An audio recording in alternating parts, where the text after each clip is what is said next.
जी ओम शांति। जी, मेरा नाम विनय है। मैं सिटी टाइम्स से आया हूँ। मुझे शारदा जी के इंटरव्यू के लिए भेजा गया। वो आप ही की प्रतीक्षा कर रहे हैं, आइए।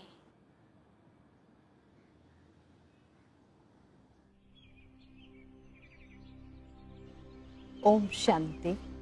कहिए, आप क्या जानना चाहते हैं? मैं कभी भी बहुत ज्यादा धार्मिक या आध्यात्मिक प्रवृत्ति का इंसान नहीं रहा, लेकिन पिछले कुछ दिनों से गीता में लिखी बातों की प्रामाणिकता और तर्क संगता को लेकर मन में सवाल उठ रहे हैं।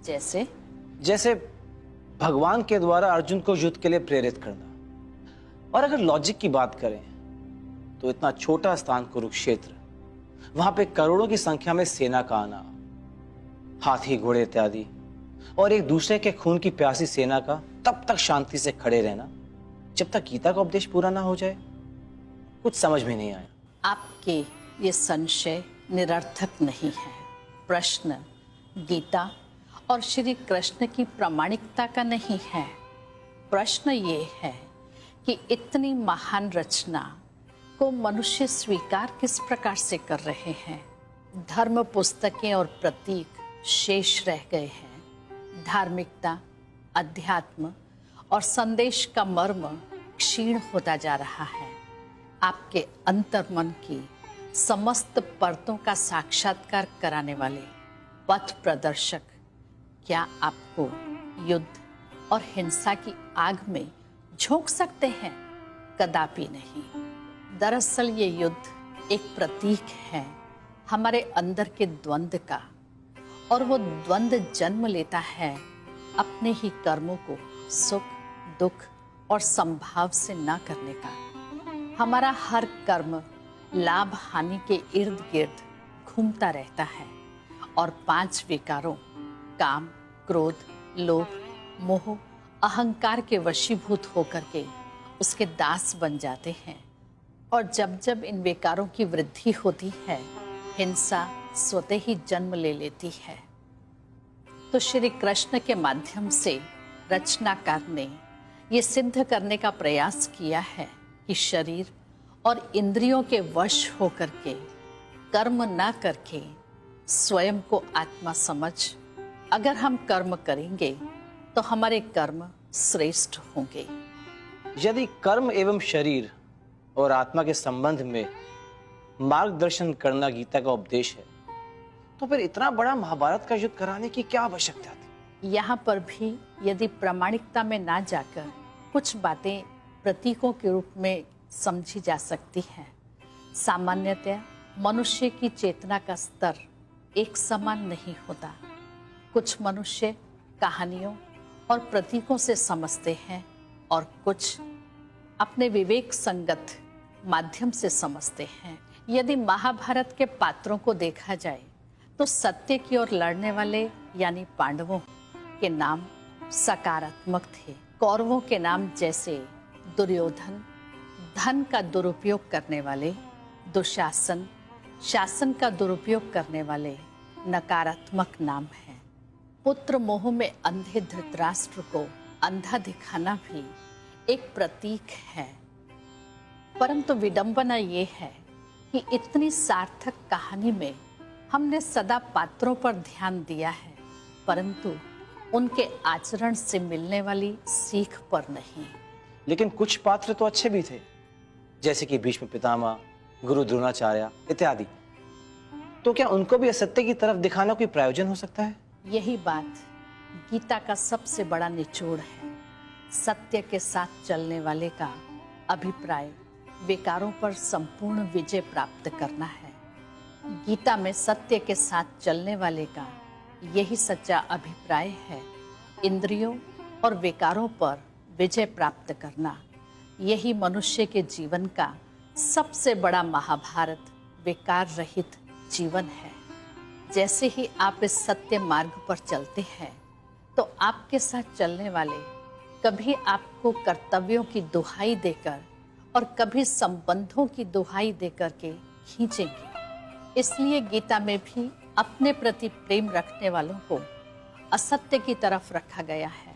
समाज से वैराग्य करना आसान है, अपनों से नहीं। तो क्या कोई सामाजिक प्राणी विकार रहित जीवन जी सकता है? अति सरल, मात्र अपने प्रति अंतर्मुखी होकर ईमानदार होने की आवश्यकता है। क्या कोई व्यक्ति जीवन भर किसी का दास होकर जीना चाहता है या स्वयं की चेतना का मालिक बनकर? श्री कृष्ण के हाथ में बुराइयों को काटने का सुदर्शन चक्र अर्थात स्वदर्शन का ज्ञान गीता के भगवान ने मनुष्य आत्माओं को पूर्व जन्मों का दर्शन कराया था, अर्थात पूर्व जन्मों का सत्य ज्ञान दिया था। एक बार स्वदर्शन का पूरा ज्ञान हो जाने के पश्चात फिर किसी शास्त्र की आवश्यकता नहीं रह जाती है। विनय भाई, अभी हमारे ध्यान का समय हो गया है। ओम शांति। जी दीदी, लेकिन मेरे कुछ प्रश्न अभी भी बाकी हैं। मैं आपसे मिलने का फिर समय लूंगा। ओम शांति।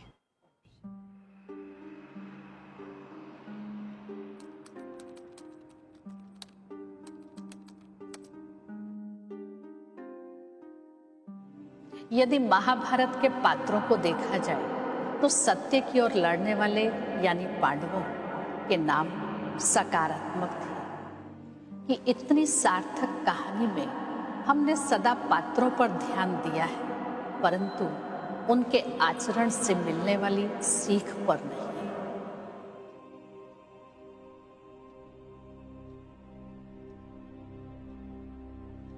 विनय भाई, अपने को आत्मा समझकर मन और बुद्धि को इस ज्योति बिंदु परमात्मा पर टिकाइए।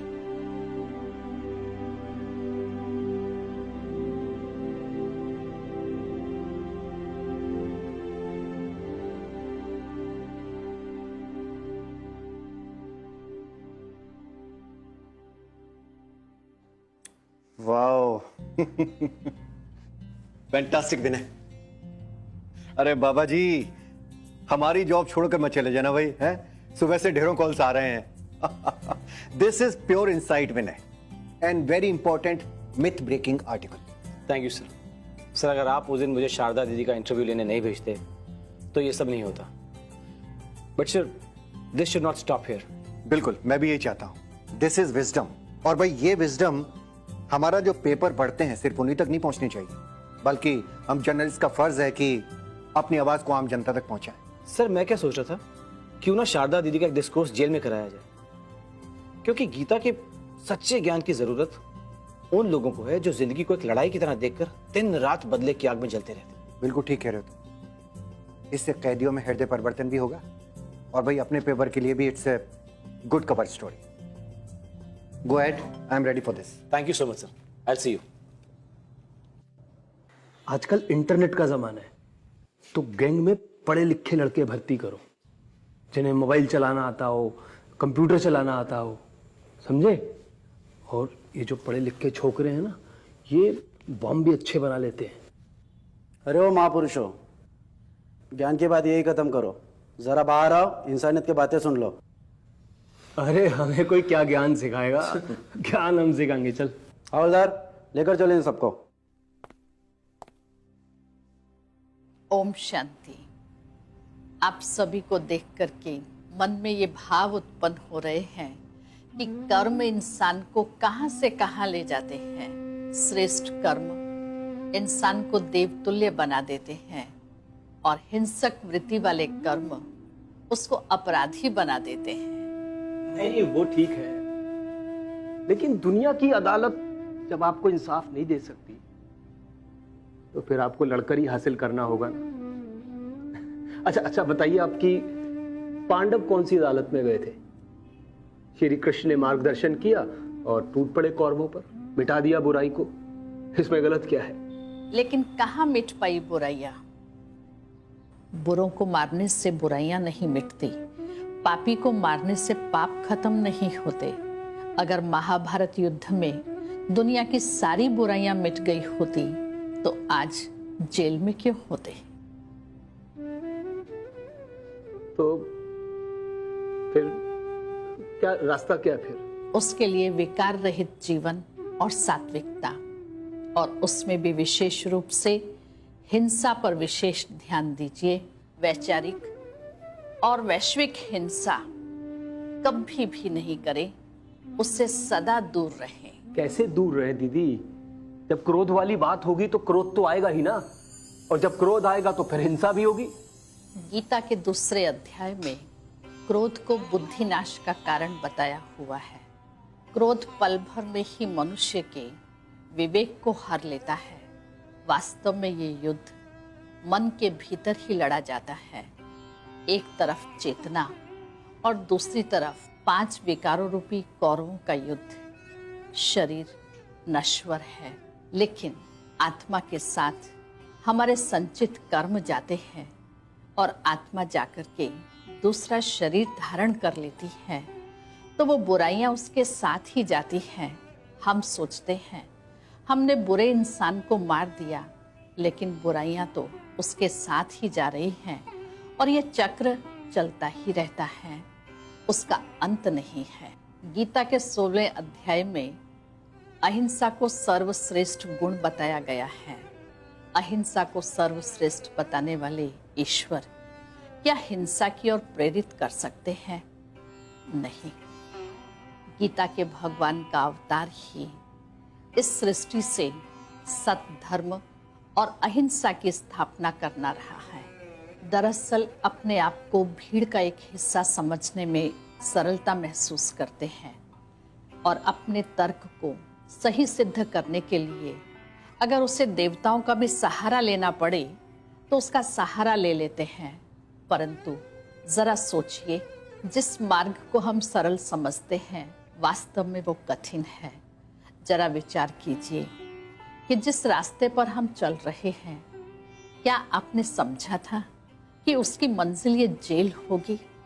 परंतु जरा सा संयम विकारों पर करना सीख लें तो कोई भी सामाजिक विपत्ति या मानसिक हलचल मुझे हिला नहीं सकेगी।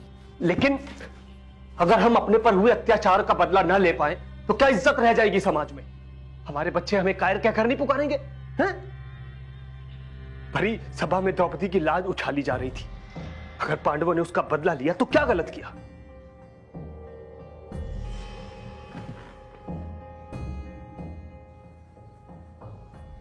आपका नाम? भल्लू। आपका नाम?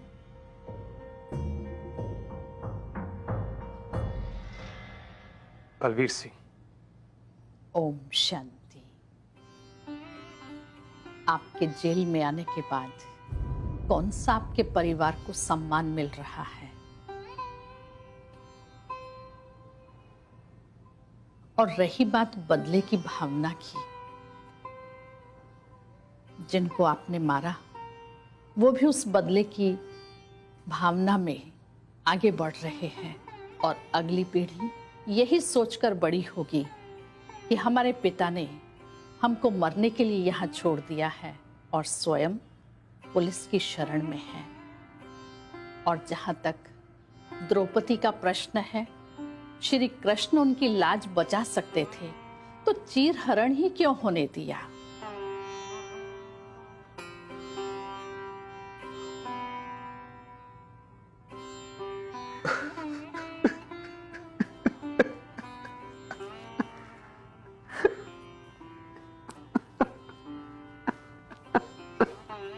आप बिल्कुल ठीक कह रही है दीदी। एक दिन तैश में आकर मैंने अपने ही पड़ोसी को गोली मार दी। वो तो बच गया, लेकिन मुझे 7 साल की सजा हो गई।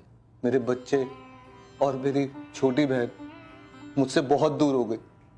आज भी गांव वाले उसको छेड़ते हैं। लानत है ऐसी जिंदगी पे दीदी, लानत। जो कुछ हुआ उसे भूल जाइए। जब जागो तभी सवेरा है।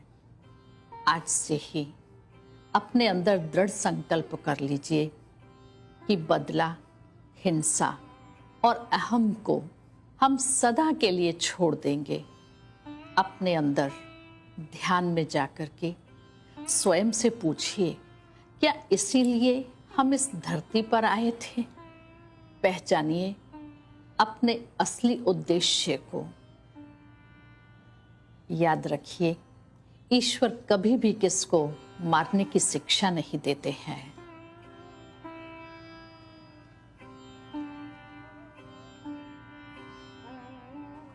अच्छा, अब मैं चलती हूँ। अगर आपने कोई भी परिवर्तन अपने में महसूस किया है तो उसे थामे रहिएगा। ये आपको असीम शांति की अनुभूति देगा। ओम शांति। मैं बदलाव देखकर काफी अच्छा लगा। जेलर साहब, जब से मन की आंखें खुली हैं तब से बाहर की हर चीज से नाता टूट गया है। सर्दी, गर्मी, धूप, छांव सब एक से लगते हैं। ये ठहराव सिर्फ महसूस किया जा सकता है, बतलाया नहीं जा सकता। जेलर साहब, ओम शांति। ओम शांति।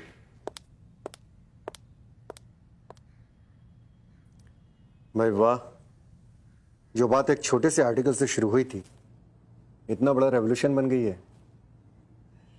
सीएम ने की जेल प्रशासन और स्थानीय पत्रकारों की तारीफ, कैदियों में हृदय परिवर्तन। विनय यार, अब लग रहा है कि हम पत्रकार भी सोसाइटी के लिए कुछ कर रहे हैं।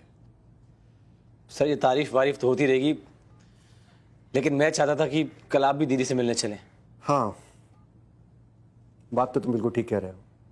हम सबको दीदी के सानिध्य में थोड़ा वक्त गुजारना चाहिए। जेल अथॉरिटी से बात हुई क्या? जी सर, सारे अरेंजमेंट्स हो गए हैं और कल कुछ कैदी भी आ रहे हैं। आई विश दीदी 2-4 दिन और रुक जाती और अच्छा लगता। जय श्री कृष्ण। आइए श्याम बिहारी जी, कहिए हमारी याद कैसे आ गई? अब मैं क्या बताऊं, इस शहर के सारे अखबारों ने मेरे खिलाफ हिंसा फैलाने, गरीबों की भावनाओं से खेलने और भी पता नहीं कैसे कैसे गंभीर आरोप लगाए हैं। अब आप ही बताइए, गरीबों के धर्म युद्ध में उनका सारथी बनकर साथ देने वाला क्या भला एक षड्यंत्रकारी हो सकता है? सिर्फ आप ही के अखबार ने यह खबर नहीं छापी। मैं आपका किन शब्दों में शुक्रिया अदा करूं?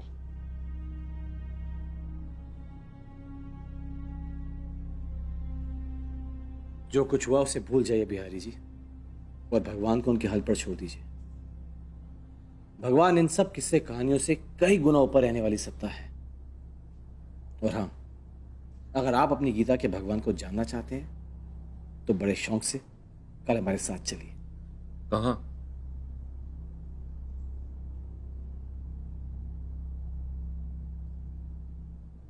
जब तक धर्म ग्रंथों का ज्ञान हमारे पास पहुंचता है तब तक उसमें काफ़ी अदला बदली हो चुकी होती है। जिन क्रियाकलापों का आधार आध्यात्मिक और वैज्ञानिक था, आज केवल वो कर्मकांड व रिचुअल्स के रूप में ही रह गया है। भगवान नाम की परम शक्ति के अनेक चित्र और मूर्तियां बनकर रह गई हैं। गीता जैसे श्रेष्ठतम ग्रंथ और श्री कृष्ण जैसे चरित्र की रचना इसीलिए हुई थी कि ज्ञान जो कर्मकांड और रिचुअल्स का आकार बनकर रह गए हैं, उन्हें कर्म प्रधान बनाया जाए। किंतु इंद्रियों के विषयों में फंसा हुआ जीव फिर से अति व्यावहारिक ज्ञान को छोड़कर वध करते हुए शत्रुओं के चित्रों में आसक्त हो गया है। दीदी, आप बिल्कुल ठीक कहती हैं, लेकिन स्वयं परमपिता परमात्मा जिन्होंने इस जगत को बनाया, क्या एक आम आदमी की तरह हिंसा में लिप्त हो सकते हैं? आप ही सोचिए कि भगवान एक मनुष्य को क्या ये कह सकते हैं कि शरीर नश्वर है, इसे मार भी डालो तो कोई फर्क नहीं पड़ता। किसी भी मनुष्य को हिंसा के लिए प्रेरित करना, क्या ये तर्क उचित है? यदि शरीर नश्वर है तो क्या कोई मनुष्य स्वयं ही सत्य और असत्य का फैसला करके अन्य व्यक्तियों का वध कर सकता है? काम महिलाओं के प्रति अपराध वृत्ति को जन्म देता है, और मनुष्य के चरित्र पतन और बुरी दृष्टि का कारण बन जाता है। क्रोध, लड़ाई झगड़े, पारिवारिक, सामाजिक हिंसा से लेकर विश्व युद्ध तक का कारण बन जाते हैं।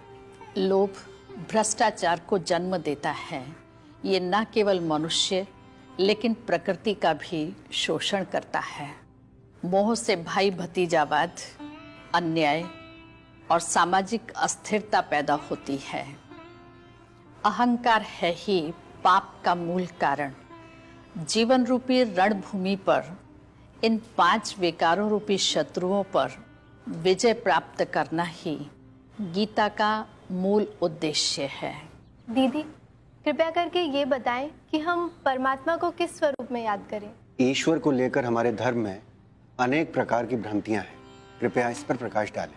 परमपिता परमात्मा निराकार ज्योति स्वरूप है और हम सब मनुष्य आत्माएं अविनाशी उसकी संतान हैं। परमात्मा परम धाम के वासी हैं।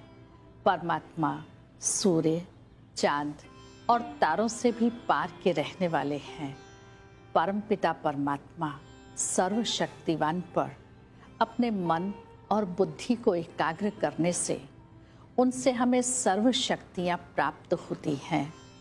दृढ़ मनोबल होता है, आत्मा के पाप नाश होते हैं, आत्मा पावन बनती है और विकारों से मुक्त होती है। इसीलिए उन्हें पतित पावन भी कहते हैं। अतः उस निराकार परमात्मा को निरंतर याद करने के साथ साथ प्रतिदिन हर समय अपने मन में परमात्मा की याद रखने से आत्मा के अंदर दैवी संस्कार स्वतः ही सहज और सरल धारण होने लगते हैं। दीदी, हम परमात्मा को ईश्वर, हरि, प्रभु, भगवान और कई तरह के नाम और देवी देवताओं के रूप में देखते हैं, फिर भी हमारा ध्यान स्थिर क्यों नहीं हो पाता? परमात्मा एक है और परमपिता परमात्मा के यथार्थ स्वरूप को जानना अति आवश्यक है। भारत में अनेक देवी देवताओं के मंदिरों में देवताएं नमः कहकर उनकी आराधना की जाती है। कश्मीर से लेकर कन्याकुमारी तक अनेक शिव के मंदिर हैं जिसको शिवालय कहते हैं और परमात्माएं नमः कहकर उनकी आराधना की जाती है। अमरनाथ, सोमनाथ, विश्वनाथ, रामेश्वरम उस परमात्मा शिव के ही यादगार मंदिर हैं। परमात्मा शिव को शंभु, स्वयं शिव भी कहा जाता है। परमात्मा निराकार ज्योति स्वरूप है। इसी रूप से उनको याद करने में हमारा कल्याण है। परमात्मा शिव का यथार्थ अर्थ शिव अर्थात कल्याणकारी है। अतः इसी रूप में उन्हें याद कीजिए। सर्वशक्तिवान परमात्मा को मन से निरंतर याद करते रहें। आपका मन सदा आलोकित हो, ऐसी मेरी शुभकामना है। ओम शांति। ओम शांति।